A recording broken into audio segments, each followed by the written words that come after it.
Welcome to the Deep Dive. This time you've handed us, well, quite a hefty one. Walter Isaacson's biography of Steve Jobs. I mean, we're really going deep with this one, talking about the life of, well, a true icon. A guy who changed, like, I don't know, everything. Computers, music, even animated films. It's more than just a success story, though, right? I mean, Isaacson really paints a picture of Jobs. And, well, he was complex, brilliant, but, yeah, really driven, and sometimes, honestly, kind of difficult. So, yeah, get ready. We're going to explore it, all the innovations, the ideas behind them. Oh, and the flaws, too, because let's face it, that's all part of what made Steve Jobs. Well, Steve Jobs. yeah, I'm ready. Like, totally ready to have my reality distorted. But, okay, let's start at the beginning. With his early life, Isaacson really points out how being adopted really affected him deeply. Yeah, it's interesting how Isaacson connects that to, well, everything that came later. Jobs is dry. I mean, think about it. He felt like special, but also abandoned, right? And that totally fueled this ambition to like leave his mark on the world. It's almost as if like he had to prove himself. Right. And it wasn't just growing up in Silicon Valley. It was the culture there, too. Yeah. Imagine being surrounded by all these, like, engineers and tech pioneers, like, growing up in the future. Isaacson really highlights how much that shaped Jobs' worldview. You know what I mean? Oh, absolutely. But he wasn't just like passively soaking it all in. Jobs was really searching out knowledge. And he wasn't afraid to challenge norms either. Remember that story about the carbon microphone? Oh, yeah. His neighbor showed him something that, well, it contradicted what his dad had taught him. And his dad was a machinist, right? Yeah. Skilled guy. But young Steve, he goes running home to tell his dad he's wrong. Like, imagine that. So Steve Jobs, even as a kid, always challenging authority, trusting his gut. It reminds me of how he later took on, like, the whole computer industry with his vision for the Macintosh. Yeah, and that's what's so cool about Isaacson's book. He connects all those dots, that confidence, or you could even say arrogance. It was already there. And then his success with building things, well, that just reinforced it. Like, he built a frequency counter when he was 12, even called Bill Hewlett himself to get parts. Talk about taking initiative. But it wasn't just gadgets, right? Jobs was totally into design, aesthetics, all that. Isaacson mentions how his dad, even working on cars, he'd emphasize this beautiful craftsmanship, like make the back of the fence that nobody will see just as beautiful. Exactly. And that's a principle Jobs used, well, throughout his whole career. Things had to be beautiful, not just work, but be beautiful too, inside and out, even the parts you'd never see. Think about how he obsessed over the internal layout of the Macintosh. Like, the user would never even know. It's that crazy attention to detail, that, I don't know, relentless pursuit of perfection that really made Apple products different. But we can't forget Wozniak, right? The other half of the whole Apple thing. I mean, they met in high school, both into electronics. And, well, they like to pull pranks, too. Yeah, and the blue box is the perfect example. The Right. thing that let them make free long-distance calls. Wozniak, he was the engineer. He created the tech. And Jobs, well, he saw how to make money from it. Yeah, that pattern kind of repeats throughout their partnership, right? Yeah. Wozniak is the inventor, the technical genius. Jobs sees the market, the design, how to bring it to, everyone. And it's really important to remember, Jobs wasn't just a marketer or a suit. He got tech. And he had like this intuition for what people would want even before they knew it themselves. Okay, so we've got like a driven, design-focused, tech-savvy Steve Jobs starting to emerge. But then, before Apple, there's this detour, his trip to India. That's always been fascinating to me. What was he searching for? It's a big moment, and Isaacson really dives into it. Jobs was looking for like enlightenment, something beyond the world of tech. He was trying Zen Buddhism, different philosophies, and even went to those intense primal scream therapy sessions at the Oregon Feeling Center. Wow. Sounds intense. Yeah. So he's wrestling with these big questions, trying to understand Yeah. his place, right? And it's interesting how that spiritual side was there at the same time as his drive to, succeed in tech. That's what makes him so complex, right? He wasn't just this one-dimensional tech guy. He wanted something more, like a connection to something bigger. And you know what? I think that search really influenced his design approach, like his whole desire to make products that weren't just functional, but beautiful and emotionally resonant, too. Yeah, I can see that. So back from India, he lands a job at Atari. But even then, his personality, let's say it was on full display. Oh, yeah. Isaacson describes him as, well, kind of unkempt and demanding. He even got stuck on the night shift because of, well, hygiene issues. But even then, you could see his brilliance. He solved a really tricky problem with the breakout game. earned respect from Nolan Bushnell, the Atari founder. He was making an impact, even then. But it wasn't until he and Wozniak got back together, started tinkering in that famous garage, that the Apple story, really begins. And it all started with the Homebrew Computer Club, right? Wozniak was just sharing his designs for free. But Jobs, he saw the business in it. And the Apple I was born, a basic circuit board, but it was perfect for hobbyists and those early adopters. And then Mike Markula comes in, right? The investor who saw, well, something special in those two, became Jobs' mentor. Absolutely. Markula was huge in Apple's early success. He's the one who taught Jobs about marketing, branding, building a lasting company, all that. And it's amazing how Jobs really took those lessons to heart. Think about it, the Apple logo, the sleek designs, those simple but powerful marketing messages. It's all there, right from the start. Jobs understood, technology wasn't just circuits and code. It was about how people connected with it, how it made them feel. And that brings us to the Apple II, Wozniak's masterpiece. Mm-hmm. But it was Jobs who really pushed for that sleek design and user-friendly approach. And remember, Wozniak almost didn't even join Apple full-time.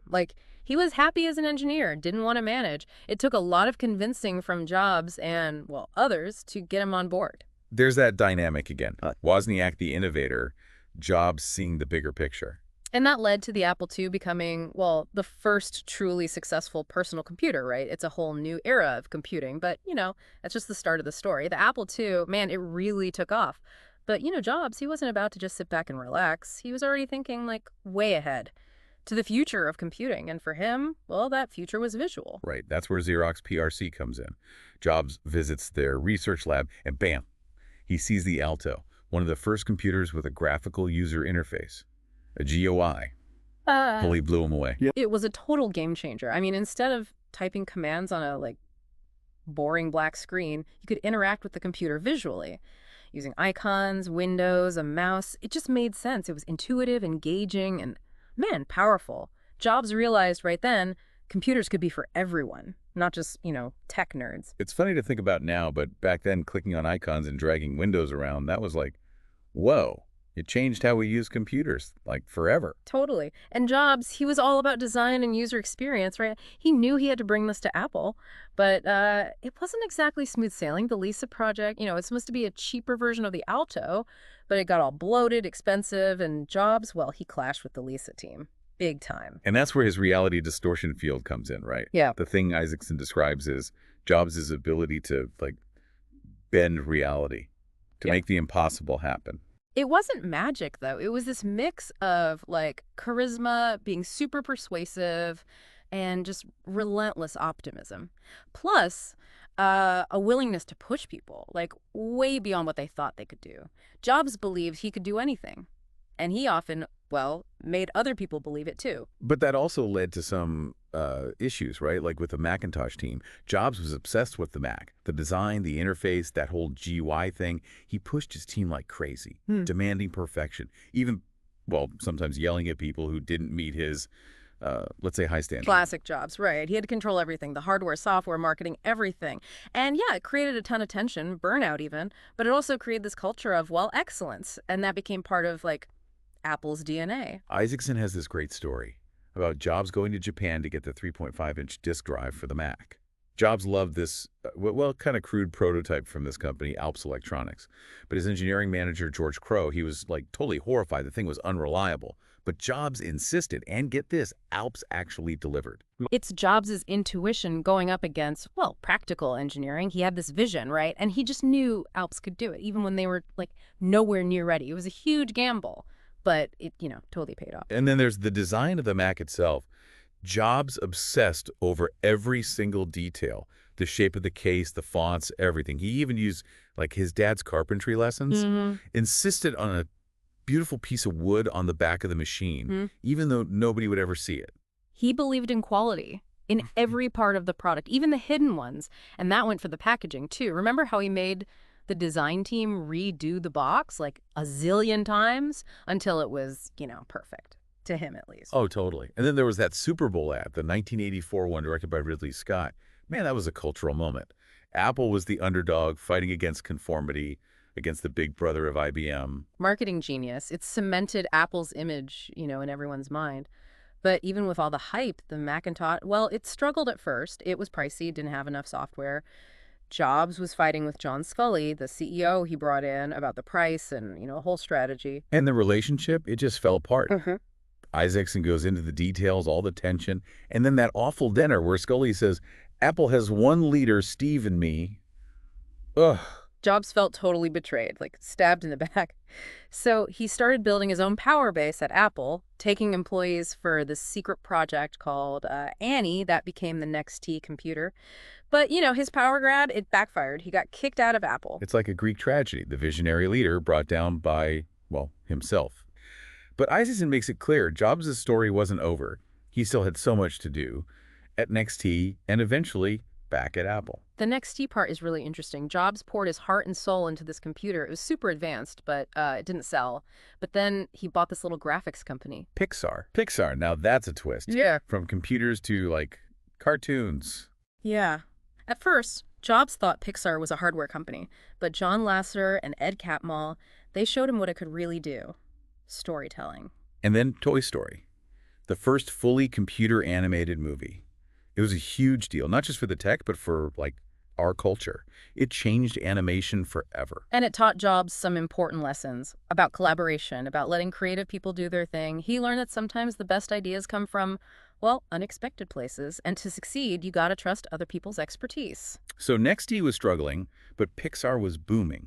And Jobs, the tech visionary, was now a movie mogul. But, Apple wasn't done yet. In 1997, Jobs went back to the company he started. And it was one of the biggest comebacks ever. Apple was really struggling, and Jobs, with his vision and leadership, well, he was the only one who could save it. And he did. The iMac, it came out in 1998 and was a smash hit, all colorful and see-through and so easy to use. It was a whole new Apple. Jobs got rid of all the extra products, focused on just a few. The iMac, the PowerBook, and then later the iPod, the iPhone, and the iPad. He also brought in Tim Cook, who is amazing at, operations in the supply chain. He became Jobs' right-hand man. Isaacson talks about Jobs' crazy attention to detail. He was involved in every single thing, design, marketing, you name it. He even, picked the exact shade of blue for the iMac ads. Yeah. Nothing was too small for him. And his marketing. Genius. That Think Different campaign, black and white pictures of Einstein, Gandhi, all these icons, it captured Apple's whole rebellious spirit. And then there were the Apple stores. Jobs made shopping into an experience. Those sleek, minimalist stores, they were like showcases for the products with amazing customer service. He obsessed over those stores, too. The layout, lighting, just like his products. And the Genius Bar, that was totally new. A place to get expert help. It set Apple apart. But it was the iPod, back in 2001, that really changed how we listen to music. Jobs wanted a device that could hold 1,000 songs in your pocket, and, well, the iPod did it. But it wasn't just the technology, it was this cultural thing. Those white earbuds, they were cool. And the iTunes store, man, it changed how we buy music forever. Okay, so the iPhone, it's everywhere now. But back in 2007, man, it was a total revolution. Yeah, and Isaacson really captures all the secrecy around it. Even people working at Apple on different parts of the project, they didn't know the whole picture. Jobs was really good at controlling information, building that hype. And the launch, it was more than just a phone. It was this whole statement. Sleek, minimalist.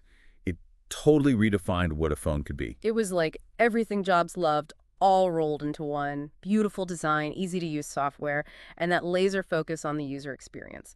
He wanted a phone as simple as an iPod, but with, the power of a computer. And he pulled it off. The iPhone, it was a cultural phenomenon.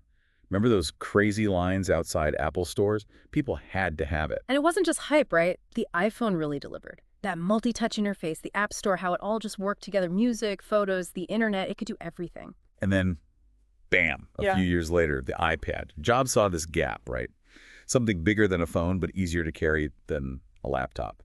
Perfect for, browsing, reading, videos, games. Yeah, he wasn't impressed with those little netbooks, called them not better at anything. He knew the iPad with that touch focus would be way better. And he was right. The iPad, it created this whole new category. And boom, another huge success. Plus, it changed publishing and journalism big time. Totally.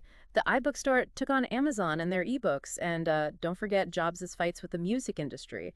That paved the way for, Spotify and all the streaming services we use now. It's wild how his ideas had such a huge impact. Jobs, he wasn't just making things, he was changing entire industries. Yeah. But as his career was taking off, his health, well, it started to go downhill. Isaacson talks about Jobs' fight with cancer, all the different treatments he tried, even the liver transplant. And he kept working through it all, releasing new products, pushing Apple forward. And his last time on stage for the iPad 2, March 2011, that showed his, like, incredible spirit. He stepped down as CEO in August that year. And, well, just a few weeks later, he passed away. Isaacson's book ends with Jobs' final days, with family and friends. Really moving. So what's the takeaway from Jobs' life? I mean, he was complicated, right? Brilliant, driven, a true visionary, but also, yeah, had his flaws. He could be demanding, ruthless, even mean. But he changed the world. Totally. He showed us how important design is, the power of simplicity, and to always push the limits. Jobs proved that, anything's possible if you've got the passion, the vision, and you're willing to defy the odds. Yeah. Isaacson's biography, it's a must-read. To really understand the man, the ups and downs, the genius, and, yeah, the dark sides, too. It'll make you think, that's for sure. It definitely made me think. Thanks for joining us on this deep dive into the life and work of Steve Jobs. We hope you learned something and maybe, got inspired to think a little differently.